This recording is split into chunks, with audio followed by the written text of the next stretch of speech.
from the local station. The 10 o'clock news starts now. The state is combing through facts right now as they take a deeper look at the background of the woman at the center of a jailhouse surveillance video. News since 6 o'clock. We spoke with an attorney not affiliated with the case who says new information released today by the state attorney's office about that video is extremely important. The I-team obtained this disposition statement revealing more about Mayra Martinez's background as well as more about what happened the night of her arrest. Channel 4's Francesca Amaker took a closer look at those documents, and she's joining us live outside the state attorney's office downtown. Fran? Kent and Mary, this is the disposition from the state attorney's office basically outlining why they feel this officer should not be charged with a felony, but only misdemeanor battery. But this is a statement in from John Phillips, who is representing this woman. He says that many of the facts in this disposition are just irrelevant and invalid.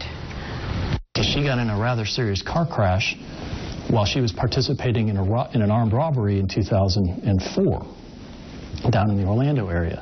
And the car is described as having flipped and several times had gone on speeds of over 100 miles an hour, and she sustained injuries in the car crash. Aside from the 2004 armed robbery arrest, the state shows in 2012 Martinez was arrested for DUI after drinking 3 Long Islands and smoking marijuana. Then in 2014, she was arrested in Orange County for resisting and disturbing the peace. She was convicted of brawling and fighting. The statement also mentions that defendant Borisade had a criminal history of his own, petty theft prior to becoming an officer. Attorney John Phillips, who is representing Martinez, refutes this information in his own disposition, calling these reasons irrelevant and a glorified, untruthful version of facts. He says the video speaks for itself about what was done and maintains the officer should be facing a felony charge. She's got 4 bulges in her neck and a bulge in her back. I've handled trucking cases for years and not seen somebody with 5 bulges and a herniation.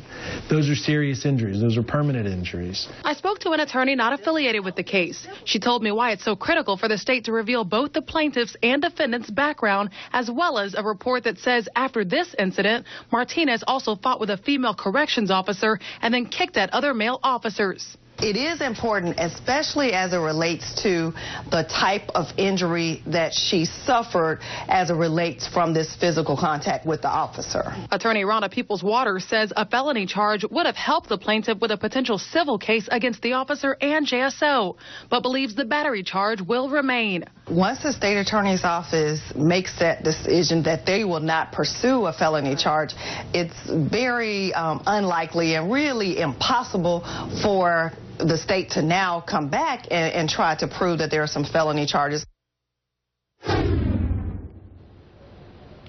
And according to this statement from John Phillips, the management at Scores is refusing to release the video from inside the establishment when the incident happened in April. Also, he says when Officer Borisade's videotape statement is released, he sobs about what he did to Miss Martinez, and he says he is anxious for that to come out. For now, reporting live, Francesca Amaker, Channel 4, the local station. The race for the state attorney's seat in Northeast Florida continues to heat up as groups ask for one candidate to withdraw. A number of people have filed a lawsuit claiming that write-in